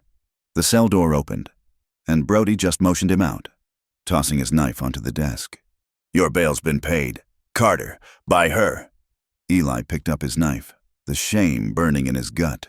Paid for. He had been bought like a horse. He stalked out of the office, his self-loathing a physical, choking presence. He saw her. She was across the street, emerging from the mercantile, her arms full of parcels, beans, flour, rifle cartridges. He crossed the street and grabbed her arm, pulling her into the alley between the mercantile and the saloon, out of the prying, endless stares. "You shouldn't have," he growled, his back to the street. "You are free, Eli. That is all that matters." "Free?" he laughed, a short, bitter sound. "I am not free. I am your pet, the savage you bought out of a cage. That is what they are all saying. I heard them. You bought me. I don't care what they say. It is just paper. Eli, it is a tool." "It is not a tool. It is a wall," he said, his voice raw. He slammed his hand against the brick, inches from her head. "I am going back to the mountain, where I belong." He looked at her, his heart breaking. "You stay here. You have your money. You can be a lady again. You can be safe." He turned to leave, to walk away, to retreat to the silence. "Eli, wait," she said, her voice quiet. He stopped but did not turn. "If you go," she said, "they win.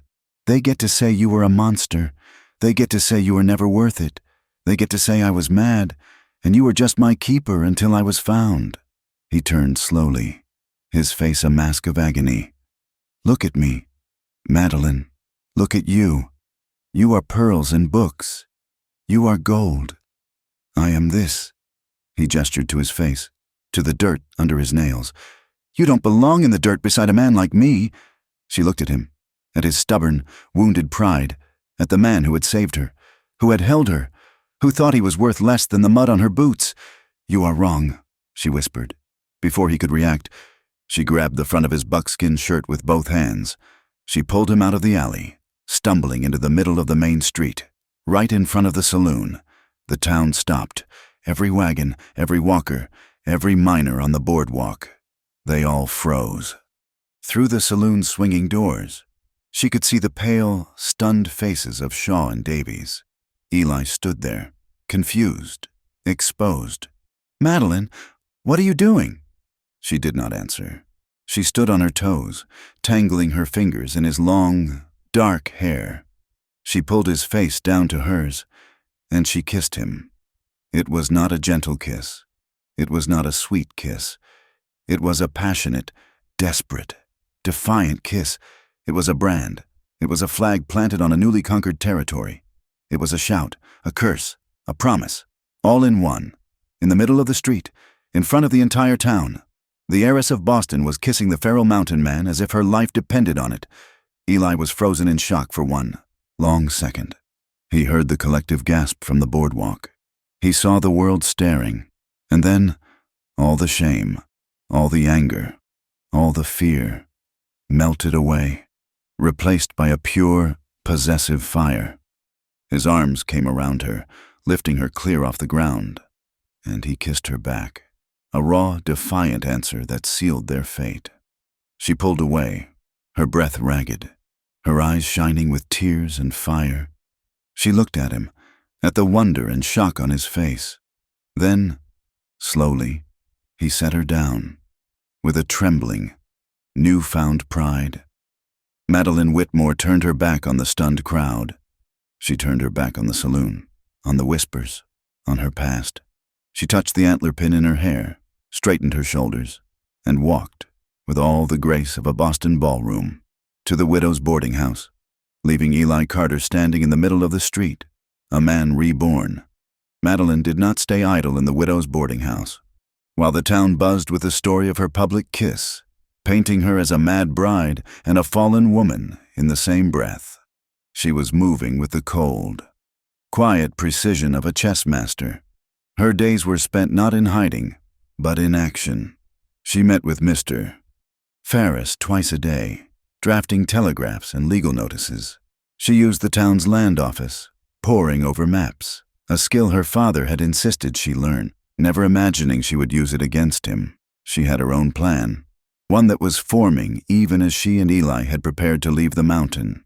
She had seen it on his hand-drawn maps in the cabin, an old, abandoned mining claim. High up on the same mountain, not 2 miles from his cabin, the land was considered worthless, its silver vein long since pinched out. But it was not the silver she wanted. It was the land itself. It was a foothold. It was a home. Using a draft from her Boston bank, she transferred a significant sum, $10,000, to the small territorial bank. Then, using Mr. Ferris as her agent and a pseudonym, M. Albright, borrowing the good widow's name, she made an offer on the claim. The land office, baffled that anyone would want the useless tract, sold it for a pittance, less than $500. Within a week, the deed was filed. She owned a piece of the mountain. She owned a piece of his world. The rumors swirled, and her father's partners, Shaw and Davies, were in a state of panicked retreat. The telegraphs to the eastern newspapers had hit their mark. An inquiry was being launched. Their assets were in jeopardy. They had gone from being her predators to being her prey. But her father, a man thousands of miles away, was not so easily cowed. He sent one last, desperate volley. A week after the kiss, a man arrived at the boarding house. He was not one of Shaw's rough-handed thugs. He was an Easterner, dressed in a smart, dark suit, his face clean-shaven and his voice smooth. He introduced himself as Mr. Hemlock, a legal representative from her father's firm. He found her on the boarding house porch, mending one of Eli's shirts. Eli was gone, checking the traps he had set in the foothills. He had been wary of leaving her, but she had insisted, showing him the small pistol she had purchased. "I am not helpless, Eli, and you cannot breathe for me. Go, I will be here." Mr. Hemlock smiled, a thin, reptilian expression. "Miss Whitmore, a relief to find you. Your father has been sick with worry." "Has he?" Madeline said, not looking up from her needle. "His partners seemed more concerned with my inheritance than my health. A terrible misunderstanding," Hemlock said smoothly, taking a seat uninvited. "Shaw and Davies have been dealt with. They overstepped, blinded by opportunity. Your father, I assure you, knew nothing of their crude, physical methods. But he knew of their purpose," Madeline said, biting off a thread. "He signed the proxies. He arranged the sale." Mr. Hemlock's smile did not waver. "He was trying to secure your future. Silas Croft is a powerful connection. Your father sees the world in terms of alliances. He is a practical man. He is a tradesman. And I was the goods." Hemlock sighed, a sound of practiced patience. He reached into his breast pocket and produced a thick, cream-colored envelope, sealed with her father's wax signet. "He has written you a full apology. I am told he begs you to come home. All is forgiven. My dear, you have made your point. Your little adventure is over." Madeline took the letter. She did not open it. "Furthermore," Hemlock continued, placing a small, heavy leather satchel on the porch railing between them, "he has sent this, a token of his sincerity, $5,000, in gold, to cover your troubles, your travel, your indignities. A private carriage is waiting to take you to the train. You can be back in Boston in 2 weeks. This entire unfortunate episode can be forgotten." Madeline looked at the bag. $5,000. A bribe. Not to save her, but to silence her, to buy back her compliance. She looked at the letter, at her father's familiar, arrogant seal. She thought of the cabin. She thought of Eli's scarred hands, of the antler pin in her hair, of the journal filled with poetry and pain. She thought of the cold, clean air. Then she looked at this man, at his smooth suit and his smooth lies, smelling of city smoke and corruption. Slowly, she tore the letter in half, then in quarters. She let the pieces, her father's apology, flutter to the dusty floor of the porch. "Mr." Hemlock's eyes widened, his mask of civility cracking. "Miss Whitmore, I advise you not to be rash." "Rash?" Madeline said. She stood up. She picked up the heavy satchel. She walked to the edge of the porch, where the widow's iron cook stove sat. A small fire lit for the evening meal. She unlatched the heavy leather strap. She upended the bag. The gold coins, heavy and bright, clattered onto the porch boards. "That is my father's sincerity," she said, her voice quiet. Then, one by one, she picked up the coins. Thunk! One landed in the dirt. Thunk! Another! She began to toss them, one after another, into the mud of the street, as if skipping stones. "What in God's name are you doing?" Hemlock hissed, scrambling to stop her. "That is a fortune." "It is filth," Madeline said. She stopped, holding one last coin. She looked at it, then at Hemlock. "He sent you all this way, Mr. Hemlock. You must be his finest man." She tossed the last coin at his feet. "That is for your trouble." She turned back to the stove. She opened the firebox, the heat washing over her face. She took the torn pieces of her father's letter and dropped them onto the coals. They smoked, curled, and caught, the black ash of her old life vanishing up the chimney. "Mr." Hemlock's face was no longer smooth. It was a mottled, ugly red. He had failed. He looked at the coins scattered in the mud, at the burning letter. He looked at her defiant face, at the rough clothes she wore beneath her cloak.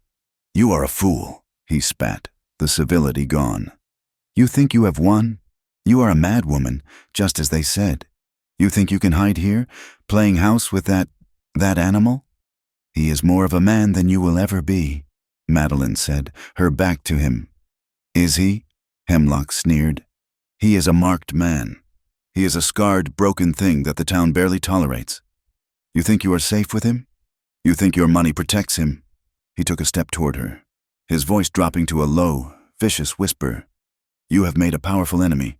Girl, your father, and he will not be defied twice. A man like Carter, he is easy to find. Mountains are lonely. Accidents happen. A falling rock, a trapping accident, a stray bullet." He pulled his suit coat back, just enough for her to see the small, pearl-handled pistol tucked into his waistcoat. "You tell your man to watch his back. Tell him the civilized world has a long memory, and it does not forgive." He turned, strode down the steps without a backward glance, and got into the waiting carriage. It rolled away, leaving Madeline alone on the porch, the smell of burning paper in her nostrils and a cold, sharp fear in her heart. She was still standing there, her hands clenched, when Eli returned an hour later. He came around the side of the house, a brace of rabbits in one hand, his rifle in the other. He stopped short when he saw her face. She was pale, her eyes wide with a terror he had not seen since the first days in the cabin. "Madeline, what is it?" She launched herself from the porch, running to him, colliding with his chest. She buried her face in his buckskin shirt, her body trembling. "He was here, a man from my father. He threatened you. Eli, he threatened you." He held her, his body going rigid. He stroked her hair, his gaze sweeping the street, the alleyways. "What did he say?" She told him. Everything. The bribe, the letter, the threat. She told him about the gun. Eli's face, the scarred side and the good, settled into a mask of cold, quiet rage. He did not say a word. He pushed her gently behind him, his eyes fixed on the alley across the street. "Eli, what is it?" "The carriage," he said, his voice a low growl. "It never left town." As he spoke, two men stepped out of the alley. They were not Mr. Hemlock. They were the men from Shaw's office, the ones he had fought. The one whose wrist he had broken now held a pistol in his good hand, his other arm in a dirty sling. The other man, the one Eli had nearly gutted, held a heavy wooden club. Well, the man with the pistol sneered. The mountain man and his whore, Mr. Hemlock was very clear. We were to persuade you to leave. He did not say how, the other man added, flexing his grip on the club. Just that the lady needed to be convinced. And you needed to be taught a lesson. Eli gently pushed Madeline toward the boarding house door. Go inside. Lock it. I will not, she said, her hand on the pistol in her cloak pocket. Madeleine, go. His voice was not a request. It was a command, cold and hard as iron. The man with the club, tired of the talk, rushed him. Eli did not even look at the man with the gun. He dropped the rabbits and his rifle. He met the man's charge not with force, but with a fluid, brutal grace. He sidestepped the clumsy swing of the club, caught the man's arm, and used his momentum to spin him around, slamming him face first into the solid oak post of the porch. The sound of the impact was followed by a groan as the man slid to the ground, senseless. The other man, his hands shaking with rage and fear, raised his pistol. You broke my arm, you freak. Now I'm going to... He never finished. Eli was already moving. He did not charge. He was a blur of buckskin, closing the distance in 2 long strides. He grabbed the pistol, forcing it upward, his other hand slamming into the man's throat. The man gagged, his eyes bulging. The pistol went off, a deafening bang that sent a bullet harmlessly into the sky. Eli wrenched the gun from the man's hand and threw it into the street. Then he began to hit him. It was not a fight. It was a beating. It was a release of every moment of shame in the sheriff's office, every whisper, every threat against her. He hit him with a cold, controlled fury, his fists landing with heavy, sickening thuds. He hit him until the man was a bloody, senseless heap in the mud, unmoving. Eli stood over him, his chest heaving, his knuckles split and bleeding. The entire street was silent, watching. Madeline ran to him. She did not look at the men on the ground. She looked only at his face. He was bleeding from a cut on his cheek where the pistol had grazed him. His hands were a ruin. Eli, she whispered. She grabbed his arm. Inside, now. She pulled him into the widow's kitchen, slamming the door, ignoring the shocked face of Mrs. Albright. She pushed him into a chair at the table and grabbed the water basin and a clean cloth. Her hands were shaking so badly she could barely unbutton his shirt. Let me see. Let me see. He was bruised, his ribs already turning purple where the man had struck him. But he was not badly hurt.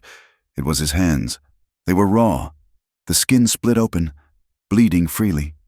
She said nothing. She just began to clean the wounds, her touch as gentle as it had been on his scars, as gentle as his had been on her frostbitten feet. The silence in the kitchen was absolute, broken only by the drip of water and his ragged breathing. He watched her. He watched her pale, fine-boned hands, now chapped and strong, as they cleaned his own broken ones. He watched the absolute focus on her face, the way her brow furrowed, the way her lips pressed together. She was not disgusted. She was not afraid. She was angry. And she was his, the raw emotion, the thing they had held back since their night on the mountain, the thing that had been complicated by the town and the money and the shame. Broke. He could have killed you, she whispered, her voice thick, tears dropping onto his bloody hands. All of this, because of me, because I am poison. I bring this world with me. He reached up, his uninjured hand, and touched her cheek. He covered the antler pin in her hair. No, you are not poison. You are... He struggled for the word, for any word. You are the only thing that is not... I am not leaving. Eli, she said, looking up, her eyes meeting his, fierce and wet. Do you understand me? I am not going back, not ever. I don't want my father's money. I don't want his name. I thought I had to escape. I thought I had to come to town to be free, but that is not it. The cabin, that was freedom. You are freedom. She leaned in, pressing her forehead against his, her tears wetting his skin. I want to stay. I want to build a life with you. I don't want to escape. I want to go home. Eli closed his eyes. He had not let himself believe it. He had not let himself hope. She was a lady. He was a mountain man. The world had told him, his whole life, what he was. But she was telling him something different. "Madeline," he whispered, his voice rough. "To stay. With me. You would be I would be your wife," she finished, the word hanging in the small, warm kitchen. He looked at her. Marriage. He thought of the church in town, of the preachers and the papers. "I cannot. I have no ring. I have no name to give you." "I don't want a ring," she said, smiling through her tears. "I have your pin. I don't want a church. The mountain is our church. I don't want witnesses." "The trees can be our witnesses." He stared at her, a slow, dazed wonder spreading across his face. He finally understood. She was not a guest. She was not a bird he was mending. She was his— "In my cabin," he said, his voice hesitant. "My journal. The one you found." She nodded, her face flushing. "My father, my mother. Their names are in the front. A family ledger." There is a blank page. Then we will write our names on it," she said, her voice soft but certain. "And we will carve our initials in the big aspen by the creek. And that will be our vow." He pulled her to him, his bloody hands staining her shirt, and kissed her. It was not a kiss of passion, but of profound, aching relief. It was a promise. It was a vow. The next 2 days were a blur. Madeline, with Eli a silent, solid shadow behind her, was a force of nature. She did not just cut her ties. She burned them. She went to the bank. She had Mr. Ferris draft a legal, ironclad document. She sold every share of stock, every bond, every piece of property in Boston. She liquidated her entire inheritance, a fortune that stunned the small territorial bank into silence. And then she gave it away. She kept only what she had used to buy the mining claim, and a small, functional sum for supplies. The rest, a vast amount of money, she placed into a trust, to be administered by the stunned but gleeful Mr. Ferris. Its purpose was simple: to provide safe passage and legal funds for any woman in the territory seeking to escape an abusive marriage or a cruel father. She used her father's own corrupted system against him, creating a weapon of liberation from the very money he had used as a cage. The telegraph line sang with the news. Madeline Whitmore, the mad heiress, had disinherited herself. She had vanished from the East Coast papers, her name dissolving from the society pages, her scandal replaced by a new, more profound mystery. They left town on a clear, cold morning, old. They were not two people, a rescuer and a victim. They were a partnership. They had 2 pack mules, loaded with tools, axes, saws, a plow. They had sacks of flour, beans, salt, and coffee. They had crates of chickens and a pair of goats. Eli had his new rifle, and Madeline had hers. The town watched them go. They were no longer whispering. They were staring, silent and awestruck. Sheriff Brody stood on the boardwalk, a small, respectful smile on his face. "Mrs." Albright waved a handkerchief. They did not look back. They walked side by side, leading the mules up the pass, toward the high, clear air. They were equals. They were heading home, together. Their new life began with the sound of an axe. It was not the sound of one person surviving, but of 2 building. The small, dark cabin that had been his refuge and her prison became their nucleus. Using the tools in the deed to the mining claim, they began to build. They cleared the land on the claim, a high, sunny meadow just up from the cabin, felling trees, squaring logs. The work was brutal. A daily war against stone and timber. Eli worked with a focused, powerful silence, his skill with an axe a thing of terrible beauty.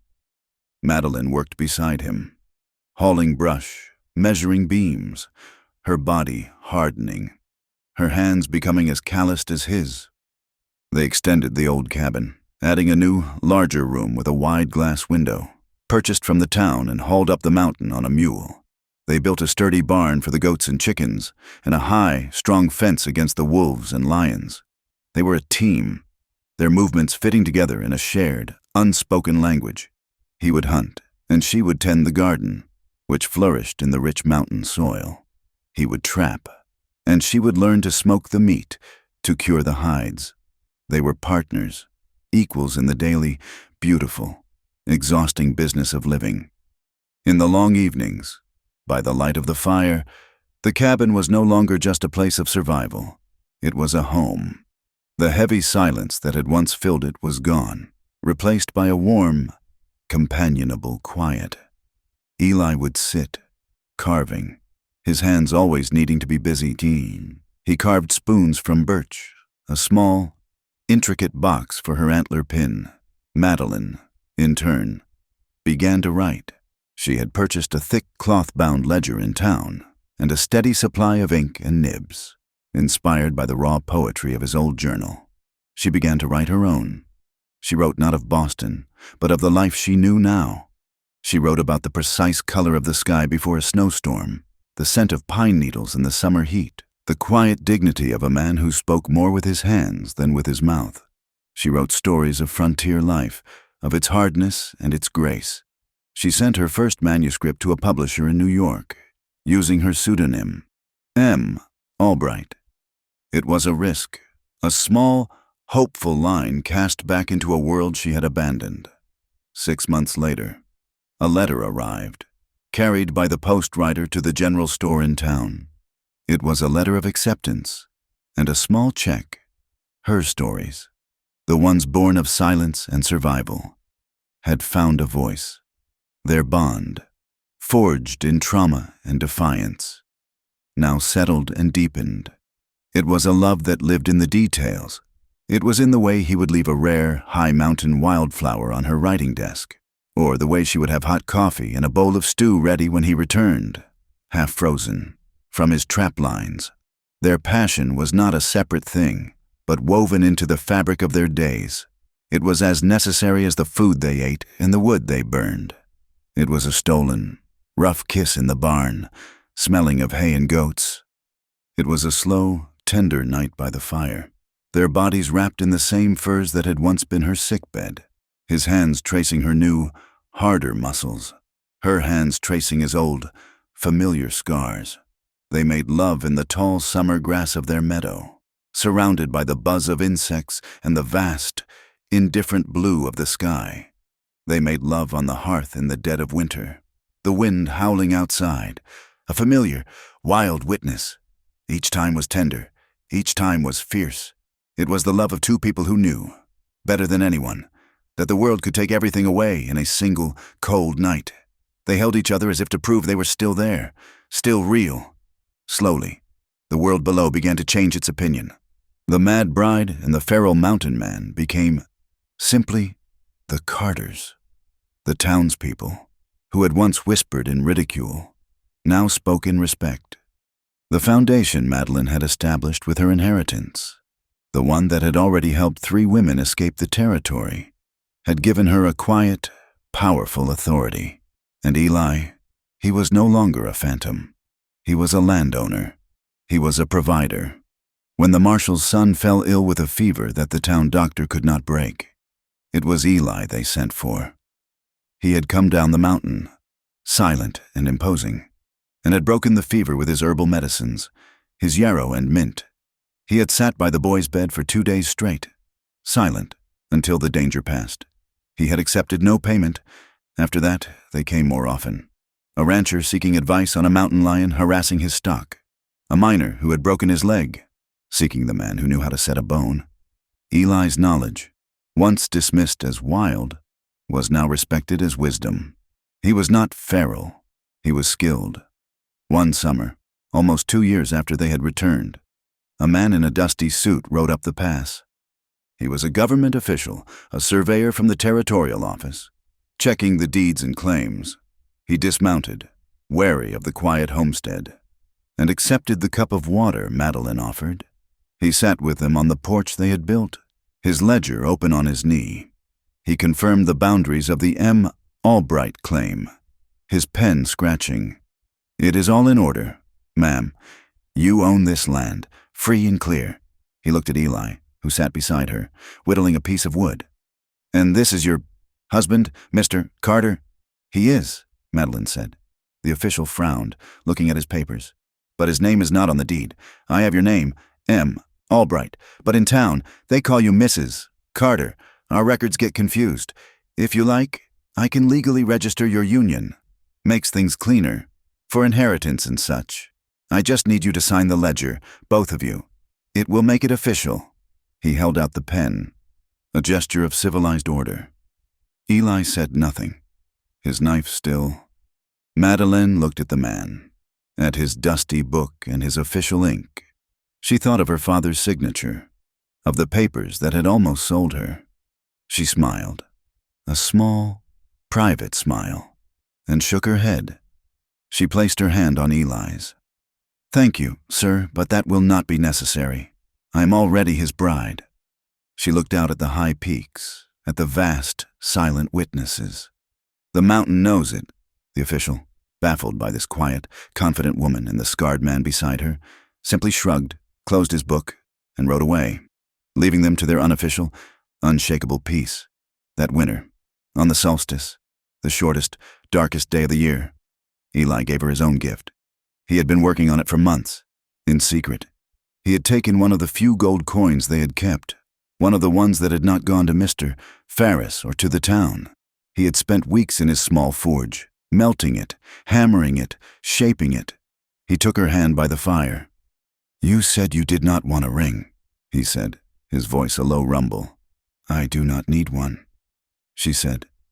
I know. He opened his hand. On his scarred, calloused palm sat a simple, heavy, golden band. It was not the polished, perfect ring of a Boston jeweler. It was hammered, bearing the marks of its making, and its gold was a deep, fiery yellow. It was imperfect, and it was beautiful. She looked closer and saw he had engraved it, not with words, but with a tiny, intricate pattern of scarred, overlapping hands. He did not ask her to marry him. He simply took her left hand and slid the ring onto her finger. It was warm from his skin. It fit perfectly. She did not speak. She did not need to. She lifted his hand, the one that had forged the ring, the one that had saved her, and pressed it to her lips. The years passed as the seasons did, in a long, repeating, beautiful cycle. The homestead grew. The garden became a small farm. The sound of their lives was punctuated by a new sound, the high, clear laughter of a child. In the final scene, on a warm, late summer evening, Eli and Madeline sat on the porch. They were older now. His hair and beard were streaked with gray, but his back was still straight, his hands still strong. Her face was lined with sun and time, but her eyes were clear and bright. She wore a patched, faded calico dress, and at her throat, the small, heavy gold ring he had forged for her hung on a simple leather cord, a locket of his own making. Down in the meadow, by the great aspen tree, a small boy of 5, with his mother's dark hair and his father's quiet intensity, was playing. He was tracing the initials carved into the bark, the ones they had cut there so long ago, E.C. and E.M.W. A neighbor, one of the ranchers from the valley, was riding by, leading a mule. He stopped at their fence, calling out a greeting. He had come for Eli's advice on the early snows. He joked with Madeline, nodding toward Eli, who was watching the boy with a soft, rare smile. He is quiet today, but he is a good man. You're Eli, even if he is just a mountain man. Madeline smiled. She did not look at the neighbor. She looked at the tree, at her son.